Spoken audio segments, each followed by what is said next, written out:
영국의 19세기에서 20세기를 이렇게 넘나들면서 산 그 서머신 모음이라고 하는 소설가가 있습니다. 그 사람이 이제 쓴 작품 중에 가장 길고 좀 대표 작품이 인간의 굴레라고 하는 작품인데, 그 안에 필립이라고 하는 주인공은 어렸을 때 이제 장애를 가지고 태어나요. 왼쪽 발이 조금 짧은 장애를 가지고 태어나서 9살에 엄마가 세상을 떠나고, 그래서 큰아버지의 집에 가서 살게 되는데요. 이 큰아버지가 목사님이셨어요. 그래서 이 목사님 사모님 가정, 근데 이제 자녀는 없는 집에 이렇게 자녀처럼 이렇게 살게 됩니다. 부모님은 신앙 안에서 이 아이를 키우면서 나중에 성직자가 되길 바라고, 그래서 그 성직자가 되는 과정, 제가 영국 정확히는 모르지만은 이 기독교 학교에 어렸을 때 다니다가 이 옥스포드를 졸업하고 이렇게 성직자가 되는 게 이게 하나의 코스인가 봐요. 그래서 기독교 학교에 입학을 하게 되는데, 기독교 학교다 보니까 채플도 있고 부흥회도 있고 막 그렇잖아요.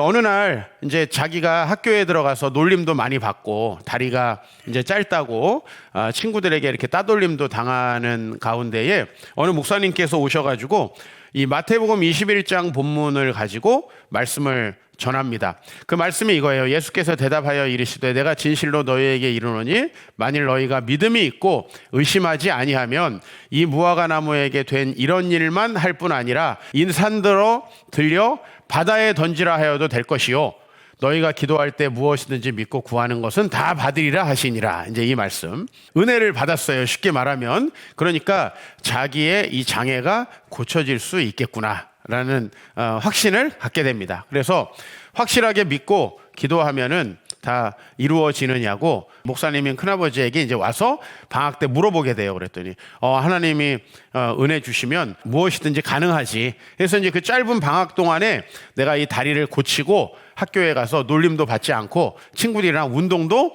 열심히 해야겠다. 이제 이렇게 생각을 하고 기한을 정하죠. 하나님, 내가 몇 월 며칠에 학교에 가야 되니까 그 전에 제 다리를 낫게 해주실 줄 믿습니다. 그리고 이제 밥 먹을 때도 기도하고 밤에 잘 때도 기도하고 여러 시간에 이 아이답지 않게 열심히 기도를 하게 됩니다. 그런데 다리가 낫지 않았어요. 그래서 큰아버지 목사님이시죠. 다시 물어봅니다. 근데 큰아버지가 이렇게 이야기를 하세요. 그것은 내 믿음이 부족하다는 것을 뜻하는 거야 라고 이렇게 답을 합니다. 그리고 이제 자기의 다리를 낫게 해주시지 않은 하나님에게 대한 이제 회의를 품게 되고, 결국에는 하나님이라는 분을 안 믿고 살기로 결심을 합니다. 큰아버지 내외분은 자기 조카가 성직자가 되어서 그리스도를 잘 믿는 사람으로 이렇게 살아가길 바랬는데 결국에는 학교를 그만두게 되고요. 그 다음에 자기 직업을 찾아서 이제 방황하게 됩니다. 그래서 독일 하이델베르그에 가서 회계사로서 이렇게 수습을 하다가 또 1년 하고 그만두고, 그 다음에 또 자기가 화가의 재능이 있는 것 같아요. 그래가지고 파리로 가서 이제 미술을 열심히 하다가 또 2년 만에 그만두게 되고, 그래서 다시 런던으로 가가지고 의대를 다니다가 자기를 사랑하지 않는 아주 쌀쌀맞은 여자를 만나는데, 아무래도 이 사람이 어렸을 때부터 장애가 있고 하나님도 날 안 도와주신다, 그런 이제 회의적인 마음이 있다 보니까 그 여자에게 집착하면서 자기가 유산으로 받은 것까지 다 날리고 굉장히 이렇게 어려운 삶을 살아가게 되는 그런 이야기입니다. 제목이 인간의 굴레예요. 저는 이 작품에서 다루는 건 이제 이 장애 혹은 자기가 가지고 있는 여러 어려움들이 인간의 굴레이고 그 굴레 속에서 인간이 방황한다라는 내용인데, 사실 거기에 한 가지 추가해서 이 친구가 방황하게 된 건 무엇이냐 하면은 자기의 기도를 들으시지 않는 그런 하나님에 대한 실망감이죠. 오늘 우리가 시편 22편을 보게 되었습니다. 시편 22편은 이렇게 시작합니다. 내 하나님이여, 내 하나님이여, 어찌 나를 버리셨나이까 라는 겁니다.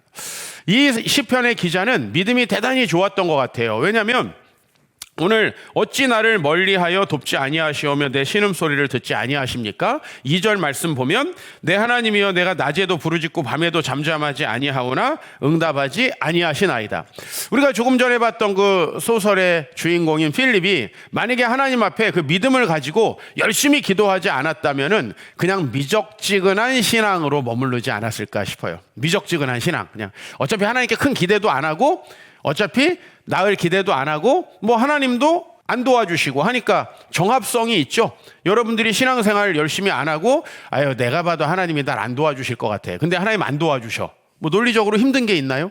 여러분 공부를 안 하는데 성적 안 올라요. 힘들어요 마음이? 안 힘들잖아요. 그냥 아 이거 당연한 거구나. 그죠? 근데 내가 정말 열심히 공부했거나 학교로 말하면 교회로 말하면 여러분이 열심히 하나님을 섬기는데도 여러분이 열심히 기도했는데도 그 기도가 들어지지 않는다면 여기에서 우리는 논리적인 정합성이 깨어지는 거죠. 왜 하나님께서 이러시는 건가? 오늘 이 말씀을 보면서 여러 가지 책이 좀 생각이 났는데 헤아려 본 슬픔이라는 책이 있어요. 이 책이 출판될 때 이 책은 N.W. 클러크라고 하는 사람이 저자라고 이렇게 출판이 됐어요. 근데 이 작품은 아내를 사별한 남편이 슬픔으로 일기를 쓴 거예요. 아내를 참 사랑했나 봐요. 이 작품 안에 보면 이런 내용이 있어요. 하나님은 가장 자비로울 듯이 보일 때마다 실은 다음번 고문을 준비하고 계셨다. 이 작품의 저자는요, 어렸을 때 부모님을 잃어버려요. 기독교 배경에서 자라다가 부모님을 잃어버리고 회의주의에 미끄러집니다. 그래서 하나님을 떠났다가 다시 이제 친구들과 주변 사람들과 교제하면서 하나님을 다시 잘 섬기기 시작하는데 결혼한 지 4년 만에 아내가 암으로 세상을 떠나게 돼요. 그래서 이제 이 책을 쓰게 됐습니다. 그런데 사실은 이 책의 저자는 N.W. 클럭이 아니고 여러분들이 가장 잘 알고 있는 20세기 기독교 변증가 C.S. 루이스. 나니아 연대기의 작가죠. 그 C.S. 루이스의 사실은 작품입니다. 내가 가지고 있는 믿음과 특별히 하나님의 존재 그리고 하나님이 나를 사랑하신다라는 그런 개인적인 믿음과 정합성이 떨어지는 일들이 우리 삶에는 많이 벌어지잖아요. 우리 교회만 봐도 자녀를 잃어버린 우리 성도님도 계시잖아요.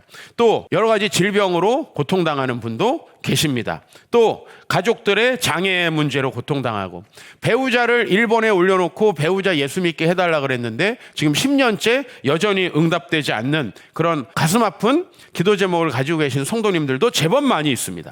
억울하고 원통한 일을 당한 분들 아마 저보다는 제가 여러분들의 그런 기도 제목을 보면 저는 제 아버지가 많이 생각이 납니다. 특히 이 시편 22편 1절 2절을 읽으면 저는 예수님이 생각나고요. 시편 22편 7절과 8절을 읽으면 저희 아버지가 생각이 나요. 그 말씀 한번 같이 읽어보겠습니다. 나를 보는 자는 다 나를 비웃으며 입술을 삐죽거리고 머리를 흔들며 말하되 그가 여호와께 의탁하니 구원하실 걸 그가 기뻐하시니 건지실 걸 하나이다 라는 거죠. 여러분이 믿음 생활을 열심히 안 하면 주변 사람들도 아유 저렇게 나이롱으로 신앙생활하는데 하나님이 도와주시겠나 하면서 별로 큰 기대가 없어요. 그런데 내가 열심히 신앙생활을 하고 내 인생을 바쳤는데 문제가 생기면 주변에 믿지 않는 사람들이 이런 비난의 눈길을 보내게 된다는 거죠. 저는 이 말씀을 읽을 때마다 저희 아버지가 생각이 납니다. 제가 20살 때 대학을 딱 입학하고 어느 날 밤에 아버지께서 저희 가정에 어렸을 때 있었던 일을 이야기해 주셨어요. 그게 이제 제가 초등학교 들어갈 무렵이라서 저는 사실은 그날 일어났던 일들을 모르고 있었는데 그때 저희 아버지가 구속수감되는 날이었어요. 집에 와가지고 뭐 옷가지를 좀 챙겨가지고 어떤 2명의 아저씨하고 같이 나가셨는데 그 아저씨들이 경찰들이었던 것 같아요. 네. 그날 어떤 일이 있었던 거냐면 저희 아버지께서 저를 낳고 제 동생을 낳고 목사님이 되셨어요. 그리고 이제 봉천동에 있는 집을 청년 때 열심히 일해서 마련한 집을 팔아가지고 이제 교회에 드리고 목회를 시작했습니다. 그러니까 우리 이제 가족들하고는 정말 친척들하고는 정반대의 길을 간 거죠. 우리 친척들은 뭐 어떤 수를 써서라도 돈을 벌어야겠다. 라는 거에 완전히 목숨을 거신 분들이고, 제가 어렸을 때 우리 친척 집에 늘 갔을 때는 그 왜 절 이름 써 있고 막 날짜마다 한문하고 막 동물들 그려져 있는 그 달력이 있어요. 그죠? 그래서 그 달력, 하여튼 한문으로 돼 있어서 무슨 달력인지는 모르겠는데 기분은 나쁜 그런 달력이 항상 우리 친척 집에는 걸려 있었어요. 부적이 할머니네 집, 그리고 우리 외할머니네 집, 또 우리 이모네 집 가면 항상 부적들이 있었어요. 저희는 그런 가정 속에서 저희 아버지께서는 정반대의 길로 예수님을 믿고, 또 막 우리 친척들은 어떻게 해서든지 유산 싸움을 하고 막 부정을 해서라도 돈을 모으려는 그런 아주 일반적인 사람들의 삶을 살았고, 저희 아버지는 하나님께 집을 드리고 시작을 해서 돌아가실 때까지 집이 없이 사시다가 돌아가셨어요. 저는 저희 아버지에게 있어서 가장 큰 위기가 그때였을 거라고 생각을 해요. 제가 살고 있던 집이 이렇게 다세대 주택인데 그 한쪽으로 이렇게 문이 하나 있고 부엌 겸 통로하고 방 하나 있는 그런 집에서 저희 5식구가 살았습니다. 제가 초등학교 들어갈 무렵이니까 우리 막내 동생이 막 태어나서 이제 어부바 하면서 다니고 있었고, 걸어다니지 못했을 때로 제가 기억을 하고, 제 밑에 동생이 이제 유치원 정도 나이가 됐죠. 뭐 저희는 돈이 없어서 유치원을 다니지는 못했습니다. 유치원 나이였고요. 근데 그때 저희는 이제 하나님 앞에 우리 아버지가 모든 것을 드리고 목회를 하시면서 결국 저희가 그때 알게 된 거는 이제 월세를 살고 있었다고 합니다. 아주 적은 보증금에. 그런데 4달 동안 이제 저희 아버지가 구속 수감돼서 억울하게 재판을 받는 과정에 사골세 보증금도 거의 다 없어지게 되었고요. 변호사도 사실은 저희가 선임하지 못했는데 국선 변호사를 선임해서 했고, 그때 또 저희 아버지가 기도원에서 기도해 준 그 분이 돌아가셨는데, 저희 아버지가 폭행치사로 그 사람이 죽었다라고 이렇게 고발을 해가지고 부검하는 의사가 재판정에서 저희 아버지에게 아주 불리한 돈을 받고 증언을 또 했어요. 그럼에도 불구하고 하여튼 제가 나온 고등학교, 수원 유신고등학교를 제가 나왔는데 거기 바로 옆에가 교도소거든요. 저희 아버지가 거기에 구속수감돼 계셨다는 것도 나중에 알게 됐어요. 거기에서 4개월 동안 구속수감되시고 저희 집에 이제 어떤 경제는 완전히 밑바닥까지 이제 내려간 상태에서 저희 아버지가 감사하게도 무죄 판결을 받고 이렇게 나오시게 됐어요. 좀 그때 저희 아버지는 이제 뭐 당장에 방도 얻어야 되고 새 자녀를 키워야 되니까 적은 돈이라도 빌리려고 저희 친척들에게 갔는데 저희 친척들의 반응이 딱 이랬어요. 그가 여호와께 의지하니 여호와께서 구원해 주시겠지. 하나님을 믿는다는데 그를 기뻐하시니까 하나님이 도와주시겠지. 저희 친척들이 매정하게 저희 아버지를 거부했다고 합니다. 사실요, 저는 저희 아버지에 비하면 너무 좋은 환경 속에 있죠. 개척할 때 우리 양가에 우리 장모님하고 우리 어머님이 살아계셔서 저하고 함께 이 교회에서 많은 기도로 함께 해주셨고, 제 주변의 친척들 중에 저를 무시하거나 손가락질하는 사람 거의 없습니다. 지금은 거의 대부분 예수를 믿기 때문이죠. 그러나 우리가 이런 환경에 처했을 때 정말 이런 환경을 어떻게 버티고 승리하고 왔을까? 여러분들 중에서 어려움을 겪고 힘드신 분들, 저는 제가 그런 어려움을 많이 겪지 못합니다. 저는 어렸을 때 뭐 부모님이 돌아가신 것도 아니고 제 자녀들에게 뭐 조그만 문제들은 있었지만 제가 큰 문제가 있었던 것도 아니고, 제가 어렸을 때 너무나 가난하고 힘들게 산 거에 비하면 지금 너무 풍족하게 살고 있고, 또 우리 교회도 평안하고 행복하게 큰 문제 없이 우리 성도님들 서로 다투고 싸우지 아니하고 서로 돕고 사랑하면서 너무 좋은 공동체를 이루고 있어요. 그러나 우리가 알 수 없는, 많이 기도하고 애쓰지만 우리 기도가 응답되는 것 같지 않은 그런 상황들에 있을 때 우리에게 제일 먼저 찾아오는 것은 뭐냐면 의심과 회의라는 거예요. 정말 하나님이 계시는가? 그래, 뭐 하나님이 안 계시다라고는 내가 말할 수 없지만 그 하나님이 진짜 나를 사랑하시고 도와주시는가? 라고 하는 그런 회의감이 있죠. 특별히 여러분들이 정말 하나님께 성실하지 못했고, 심지어는 하나님 앞에 여러분 열심히 섬기지 못했다면 내가 하나님을 열심히 믿지 않아서 그런 일이 생기겠구나. 그죠? 마치 내가 학교에서 공부 열심히 안 했는데 50점 맞으면 그래도 잘 받았네, 이렇게 생각할 수 있지만 여러분이 밤새 공부하고 가가지고 옵션 받는 거 이해할 수 없듯이 말이죠. 우리가 열심히 신앙생활을 하고 하나님 앞에 나아갔는데 하나님께 심지어는 어떤 기도 제목을 가지고 5년, 10년, 20년 열심히 기도하는데 하나님께서 들으시지 않는 것 같을 때 그때 우리의 신앙이 이제 문제가 생긴다는 거예요. 그래서 이제 우리가 회의주의에 빠져들기 시작한다는 겁니다. 시편 22편의 저자는 이제 끝까지 하나님을 의지합니다. 시편 22편 20절 뒷부분에 가보면요, 여전히 그 하나님께서 나를 칼에서 건지시고 개의 세력에서 구원하실 것이다 라고 이렇게 확신하고 나아가고 있어요. 그러나 제가 여러분들을 봤을 때, 또 많은 우리 한국교회 성도들을 봤을 때 크고 작은 내 머릿속에서 이해되지 않는 일 때문에 우리의 신앙이 회의주의적으로 변한다는 거예요. 여러분, 목회에 회의감을 느낀 목사님이 어떻게 사역할 것 같습니까? 내가 열심히 한다고 교회가 부흥하겠나? 내가 말씀을 전한다고 성도들이 변하겠나? 이렇게 설교를 하는 분들 느껴지시지 않겠어요?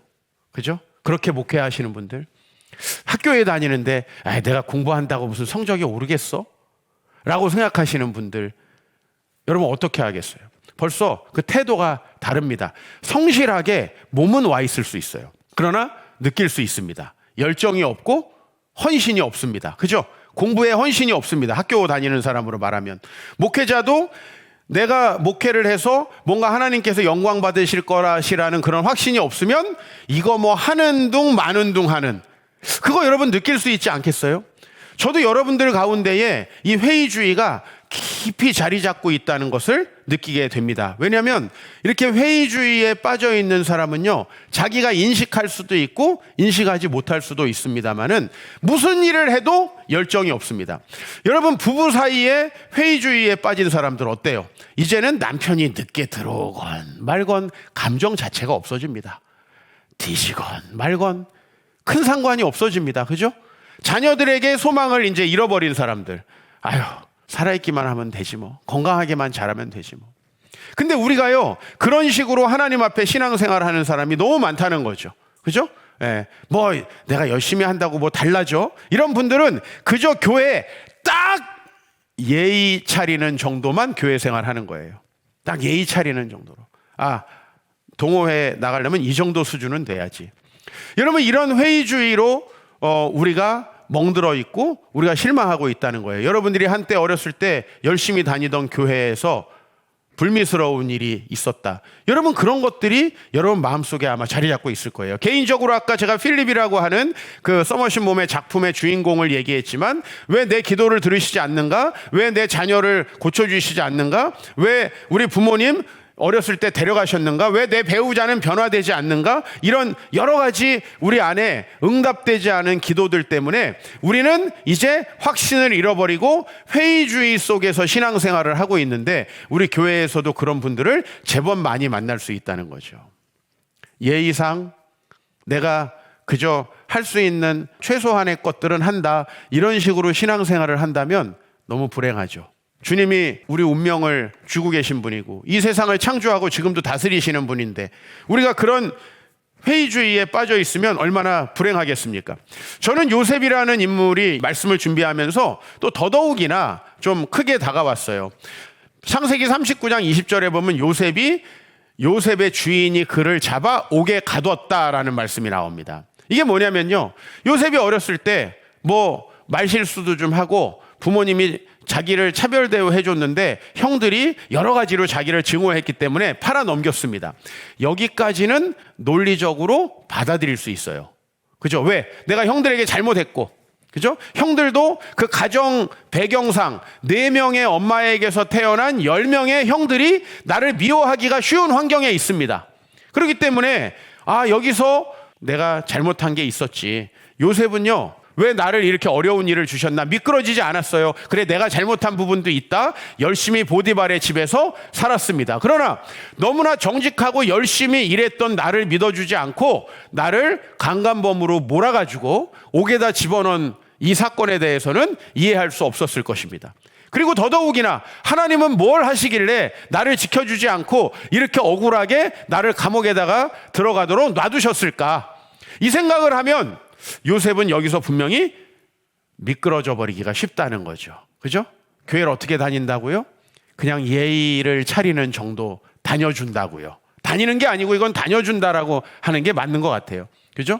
그래서 내가 성적이 오를 거라고 기대하지 않고 난 미래의 비전도 없는데 엄마 아빠가 막 닥달하니까 학원 다녀주는 식으로. 학원 다녀주는 거죠. 그죠? 영혼은 딴 데 가 있어요. 여러분이 얼마나 이 회의주의에 노예가 되어 있는지 너무나 많이 느낄 수가 있어요. 하나님 앞에 내 인생을 바치면 하나님께서 나에게 하나님 나라를 주실 것이다. 이런 소망이 온데간데 없어요. 신앙생활을 하는데 너무 재미없어요. 여러분, 재미없고 기대가 되지 않는 이 주일이 7일에 한 번씩 반복된다는 게 얼마나 힘듭니까? 거기다가 뭐라도 하나 봉사해야 그래도 밥값이라도 하는 건데 아무것도 봉사도 안 하고 이렇게 내가 대충 신앙생활 하는 거 주변 사람들도 별로 달가워하지 않을 텐데 이런 좋지 않은 감정들을 가지고 우리가 교회를 다닐 수밖에 없게 되는 것은 바로 회의주의에 미끄러졌기 때문이에요. 세상으로 달려가는 아이, 신앙 위에 세우려는 엄마. 이 책 제목이 길어가지고 책 제목입니다. 세상으로 달려가는 아이, 신앙 위에 세우려는 엄마라는 책이 있어요. 근데 이 책에 이제 앞부분과 뒷부분 2부로 되어 있는데 그 2부가 제목이 뭐냐면 들어본 적은 있지만 뭐라고 불러야 하는지 몰랐던 거짓말들이라는 챕터 안에 한 10몇 가지 정도 거짓말들이 나와요. 이제 그 안에 뭐 세속주의도 나오고 포스트 모더니즘도 나오고 여러 가지가 나오는데 회의주의가 나와요. 회의주의는 뭐냐면 확실한 증거를 제시해 봐라 라고 하면서 우리에게 도전하는 거짓말들이라는 거예요. 주로 여러분, 우리의 신앙이 미끄러질 때가 뭐냐면 여러분 주변에서 야, 하나님이 어디 있어? 야, 나를 믿어라. 이런 사람들 보고 우린 시험에 들지 않아요. 그러나 우리 주변에서 이런 식으로 많이 이야기를 합니다. 하나님이 있다는 거 증명하면 나 교회 다닐게. 또 어떤 분들이 계시냐면 목사님, 성경에 내가 믿을 수 없는 내용이 너무 많아요. 뭐 바다를 가른다 그러고 예수님이 동정녀 탄생했다 그러고 죽었다가 살아나셨다 그러고 이런 거 없으면 나 진짜 교회 열심히 다닐 것 같아요 라고 얘기하는 분들이 있어요. 여러분, 이것은 전형적으로 회의주의라고 하는 거짓말입니다. 거짓말. 여러분, 우리가 어렸을 때 부모님에게 이해되지 않는 부분이 굉장히 많았습니다. 그렇죠? 나이가 드시니까 어때요? 좀 그 중에 상당 부분이 이해가 되지 않으세요? 우리 엄마, 우리 아빠 이해가 잘 되지 않았지만 돌아가시고 나니까 좀 이해가 되지 않으세요? 저는 34살 때 우리 아버지께서 돌아가셨는데 돌아가시고 나니까 모든 게 이해가 되기 시작하는 거예요. 저희 아버지가 하셨던 일들 중에 잘못했다라고 비난할 수 있는 내용은 아주 소수고요. 대부분은 이해가 되는 거예요. 이해가 되지 않았을 때, 어렸을 때 이해가 됩니까? 아마 우리 3남매, 거기다 우리 이루까지, 이루는 글쎄 아직 어리니까 아버지에게 뭐 잘 이해가지 않는 부분 없을지도 몰라요. 그러나 내가 뽀로로를 많이 보여주지 않는다는 거, 뭐 이런 게 이해가 되지 않을 수도 있습니다. 그러나 우리 아마 3남매는 저하고 오랫동안 살았잖아요. 저를 이해할 수 없는 부분 많을 겁니다. 그러나 여러분 어때요? 우리가 부모님이 다 이해되지 않더라도 부모님이 날 사랑하실 거라는 것을 믿고 살아가는 것이 가족 아닙니까? 여러분, 우리 배우자가 때로는 날 사랑하나? 제가 최근에 어떤 강의를 하나 들었어요. 근데 100명의 여성들에게 이 강사분이 강의를 했는데 남편이 자기를 사랑하고 있다라고 믿는 사람이 20명이더래요. 100명 중에. 이 100명의 남편들은 저 옆방에서 강의를 또 했는데 그 중에 남편이 자기를 사랑할 거라고 믿는 20명의 남편에게 물어봤더니 3명만 나는 아내를 사랑한다고 대답을 했대요. 17명은 속고 있는 거죠. 그럼 이 사람들은 바보냐? 전 그렇게 생각하지 않아요. 남편이 그래도 날 사랑할 거라고 생각하고 그 남편에게 기대하고 그 관계를 새롭게 하려고 하는 사람이 더 저는 낫다고 생각을 합니다. 여러분, 우리가요, 남편이 100% 날 사랑하기 때문에 우리 가정이 100% 소망이 있기 때문에 같이 살아가나요? 이럴 바에는 헤어지자, 이런 생각은 아마 수백 번씩 해보셨을 거예요. 이럴 바에는. 그러나 이럴 바에는 학교 때려치고, 이럴 바에는 하나님 안 믿고, 이럴 바에는 교회 안 다니고, 이럴 바에는 헤어진다 그러면 여러분, 우리는 어디로 가나요? 이제 그래서 우리가 그때 보는 프로그램은 뭐예요? 나는 자연인이다. 거기 주인공이 될 수밖에 없는 거예요. 거기 주인공. 왜냐하면 다 끊어놓고 최종 단계가 거기거든요. 그죠? 근데 난 그분들에게 항상 이해할 수 없는 거, 사람이 그렇게 싫어서 갔는데 윤택이가 가면 왜 이렇게 좋아해? 막 더 있으라 그러고 막 같이 밥 먹으니까 좋다 그러고 그렇게 헤어져서 윤택이랑도 한 달 살게 되면 어떻게 되겠어요? 또 싸우고 헤어지려고 하겠죠. 여러분, 우리는요 이 세상 속에 사실은 모든 걸 클리어하게 알지 못합니다. 첫 번째로는 우리 인생이 그것을 깨달을 만한 단계가 되지 못했기 때문이에요.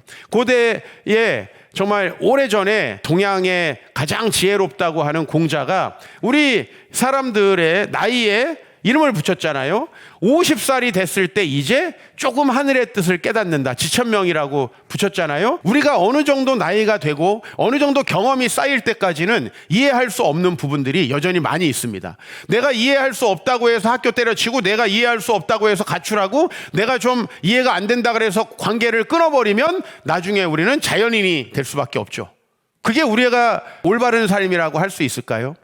저는 이 요셉이 이 회의주의에 미끄러지지 않았다는 것이 너무나 감사하다.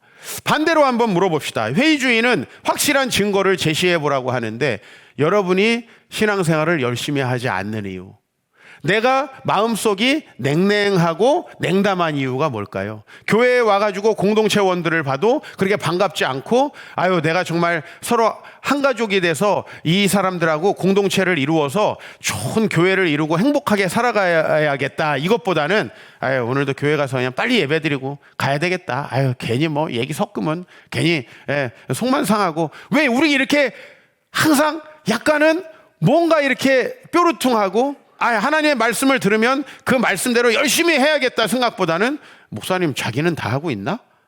자기는 말씀대로 살고 있나? 뭐 그런 생각. 그 다음에 이거 목사님한테는 적용되는지 모르지만 이거 나는 뭐 해도 안 되던데 뭐. 우리 이런 삐딱한 생각을 가지고 혹시 살고 계신다면, 저는 여러분에게 잘못 살고 있다라고 생각하기보다는 안타깝다라는 생각이 듭니다. 안타깝다. 만약에 요셉이 이 과정 속에 하나님 이제 진짜 아니다, 인간적으로 진짜 아니다, 이럴 만한 일들이 얼마나 많나요? 지금도 세계적인 전쟁이 벌어지고 있습니다. 그런데 사실 그 전쟁의 대상자인 당사국이 여러분이 알고 있기에는 다 공산국가였는지 모르지만 수천 년 동안 기독교를 국교로 하던 나라들입니다. 동방정교회라고 하는 기독교의 한 분파로 동유럽, 러시아는 전부 다 기독교 국가죠, 사실상. 그죠? 뭐냐면 나라의 종교 자체가 그냥 기독교예요. 이걸 여러분들은 이 개념을 절대 이해할 수 없어요. 한국은 기독교 국가였던 적이 없기 때문에. 우리는 종교의 자유가 있는 사회에서 지금 살고 있잖아요. 국교라는 것은 종교의 자유가 없는 나라입니다. 그러니까 여러분들이 교회를 다녀서 좋겠다 이게 아니라 교회를 안 다닐 수 있는 자유, 내가 기독교인이 아닐 자유가 없는 거예요. 무조건 태어나면 며칠 만에 세례 무조건 받고요, 12살 정도 되면 견신예라는 걸 받고요, 강제로 모든 게 되어 있는 그런 나라예요. 이런 나라들이 지금 서로 전쟁하고 있어요. 코로나라는 이 질병이 와서 많은 사람들이 죽거나 고난을 당하고 있어요. 하나님이 계시다면 이런 일이 어떻게 벌어지는가? 여러분 주변에서도 정말 권모술수에 능한 사람들이 잘 살고 있어요. 여러분들이 열심히 기도하는데 여러분 가정의 문제, 기도 제목들이 잘 해결되지 않고 있어요. 우리는 회의주의에 빠질 수도 있는 너무나 많은 환경 속에 사실 살아가고 있죠. 게다가 여러분이 나이가 좀 젊다면 아직 인생 경험까지 없기 때문에 도대체 세상에 대해서 이해가 안 가는 것이 너무나 많을 겁니다. 그러나 제가 오늘 여러분에게 이 말씀을 좀 드리고 싶어요. 따라해 주시면 좋겠어요. 의심과 회의보다 믿음이 훨씬 낫다. 어떤 사람은 신앙이라는 걸 내가 확실히 믿어지고 확실히 증거가 생기면 믿겠다라고 하는 분이 계세요. 그분은 죽을 때까지 절대로 이 의심과 회의에서 벗어나지 못합니다. 여러분, 속된 말로 목사님도 안 죽어봐가지고 천국 모르시잖아요 라고 하면 전 할 말 없어요. 갔다 온 건 아니거든. 갔다는 못 오니까. 혹시 갔다 왔다는 분들은 다 사기라고 알아두시면 돼요. 못 와요. 가면은. 가봐서 믿나요? 자, 그러면 안 가보기 전까진 난 잘 모르겠다. 그죠? 또 그것만 있어요? 하나님을 따라 살아가면 복을 받는다. 안 믿는 분들이 우리 교회도 상당히 많이 있습니다. 왜? 믿으면 미적지근할 수 없거든요. 여러분, 우리 젊은이들이 내가 열심히 노력하면 뭔가 이 회사에서고 또 내 미래가 밝아질 거야 이렇게 생각하는 그 청년들의 눈, 야, 이거 뭐 해서 뭐 하냐, 이거. 그냥 내 직장에서 충성하면 뭐 하냐? 열심히 해봤자 언젠가 잘릴 텐데, 이런 사람의 눈, 교회 와가지고 내가 좀 열심히 하나님을 섬기고 또 이 공동체를 섬기면 이 공동체에서도 내가 많은 유익을 얻고 또 목사님도 나를 사랑해 주시겠지만 무엇보다 하나님께서 나에게 하나님 나라의 그 천국의 놀라운 비밀을 체험하게 해 주실 거야. 이렇게 믿는 사람의 신앙생활과 적당히 하자. 내가 많이 다녀봤는데 목사들도 다 사기꾼들이고, 내가 딴 교회보다 좀 나아가지고 좀 나은 것 같아서 여기 왔는데 목사도 그냥 썰만 푸는 거지 뭐가 있겠나. 얼마나 태도가 다르겠어요. 근데 우리가 그 태도가 이성적으로 맞는 태도일 수 있지만 그것은 우리 삶에 너무나 불행한 선택이라고 하는 것을 제가 말씀드리는 거예요. 제가 아까 전에 저희 어렸을 때 경험을 이야기했지만요, 저도 아주 여전히 하나님이 이해가 되지 않는 측면이 있어요.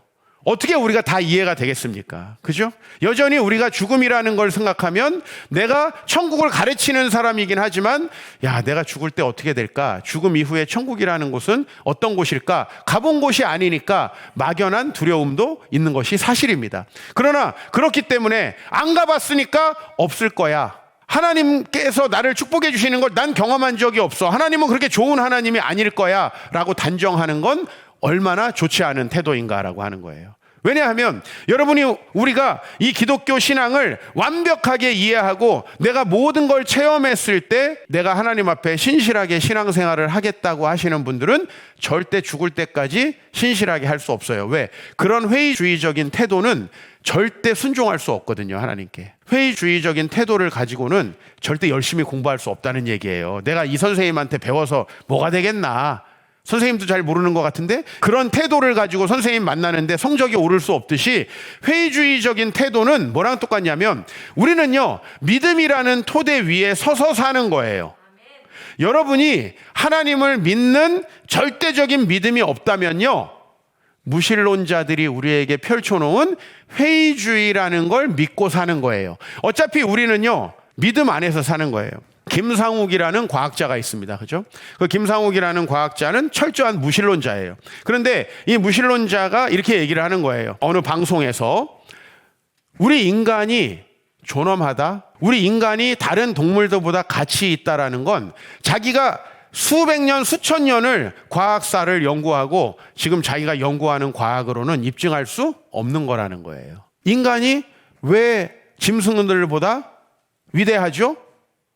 여러분이 왜 존귀하죠? 왜 그래서 우리는 서로를 잡아먹을 수 없는 거죠?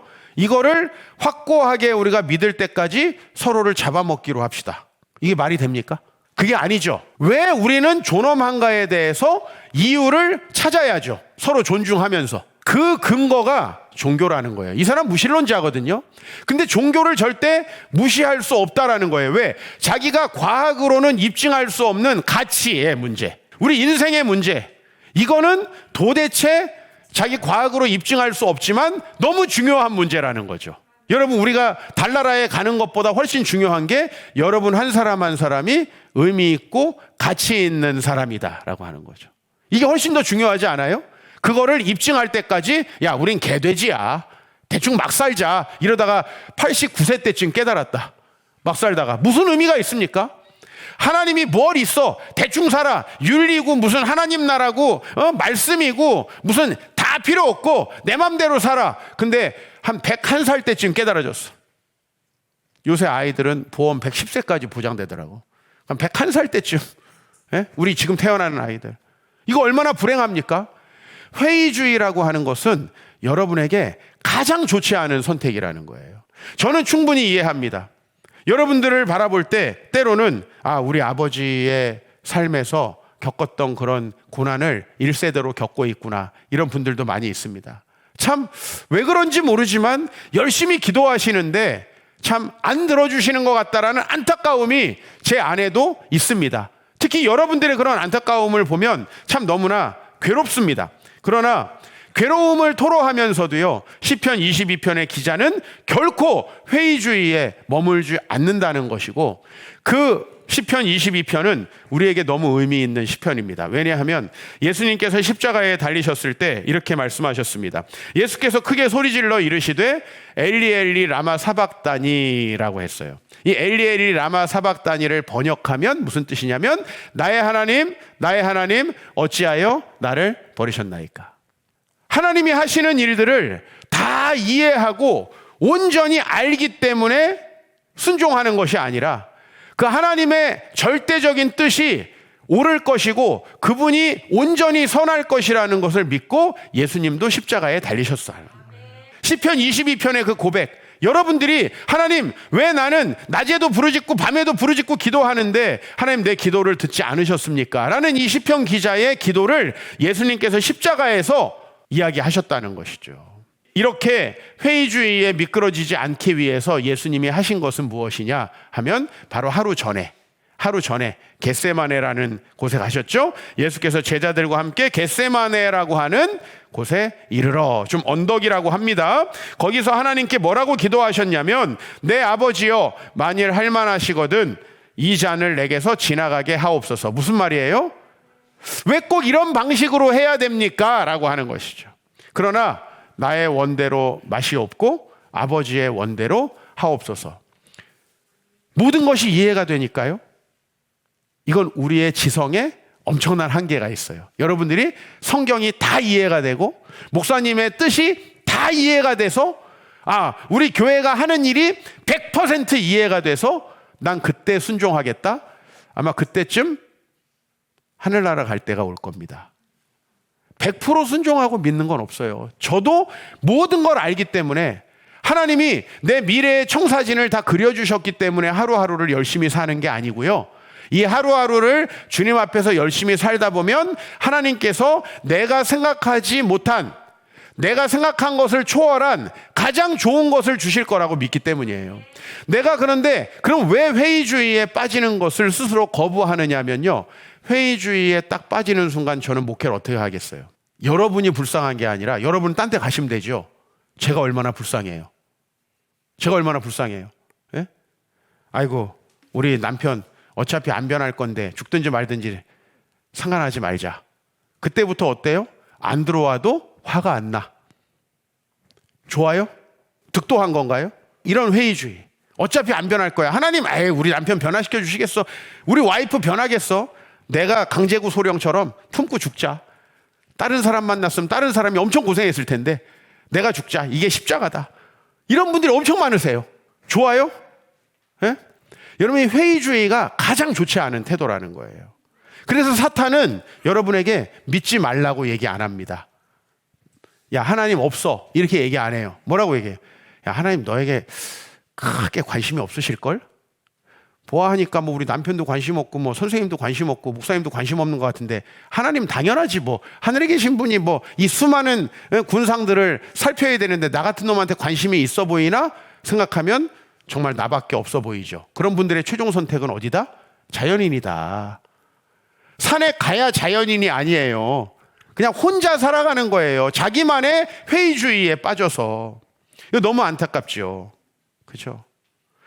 예수님께서 그래서 십자가에서 이 말씀을 저는 고백하셨다. 나의 하나님 어찌하여 나를 버리시나이까. 사실 이런 탄식과 고백을 우리가 인생의 어느 단계에서는 하지 않을 수 없습니다. 사실 저는 아버지가 돌아가실 때 가장 이 마음과 가까웠거든요. 근데 우리 아버지는 수많은 과정 속에서 이 마음을 느끼시고 경험하셨어요. 이 마음을. 여러분들은 아마 저보다는 좀 더 많이 이런 마음을 경험하고 계실 거라고 봅니다. 그러나 절대 회의주의에 빠지지 마시길 바랍니다.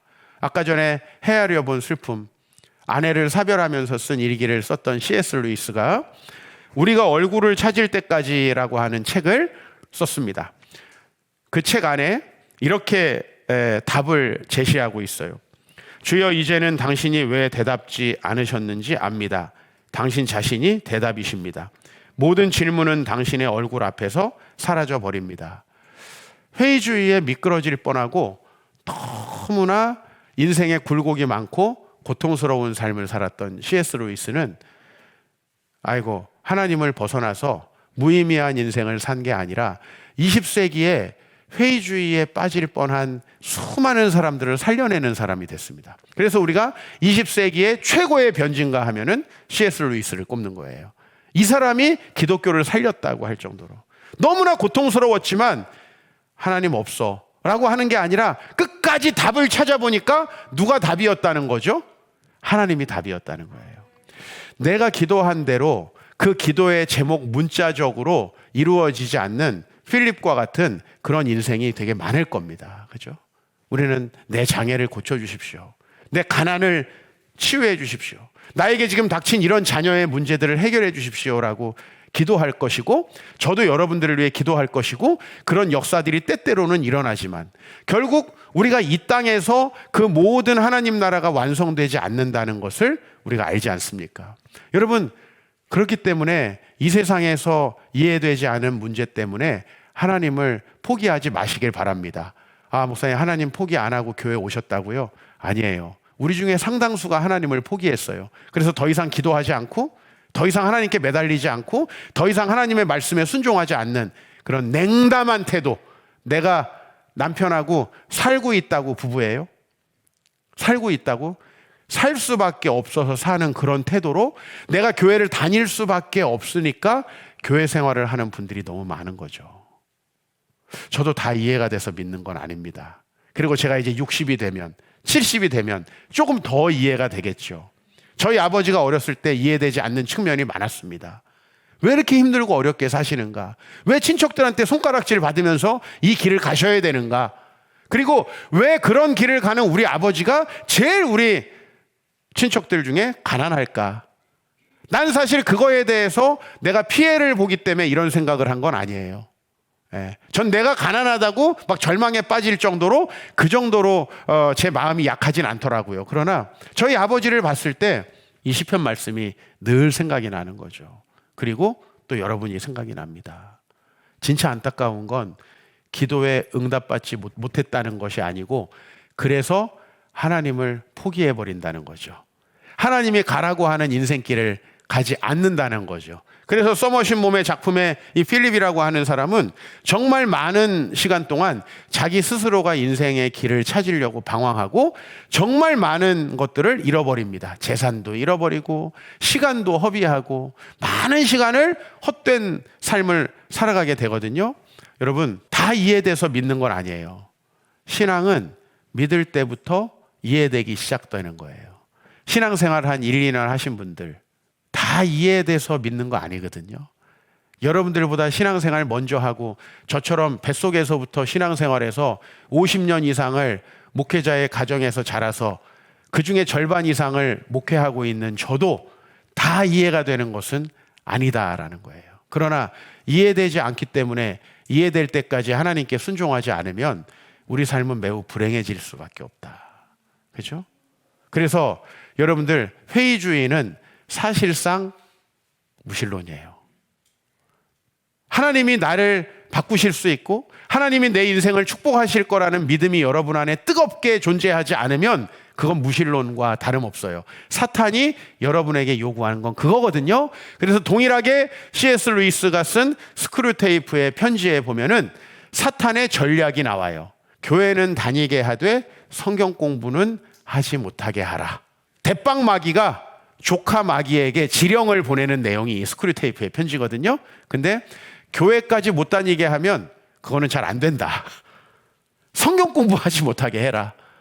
별도로 기도회 같은 거 하지 못하게 해라. 이거예요. 그렇게만 하면 실제적으로는 안 믿는 것처럼 살 것이다.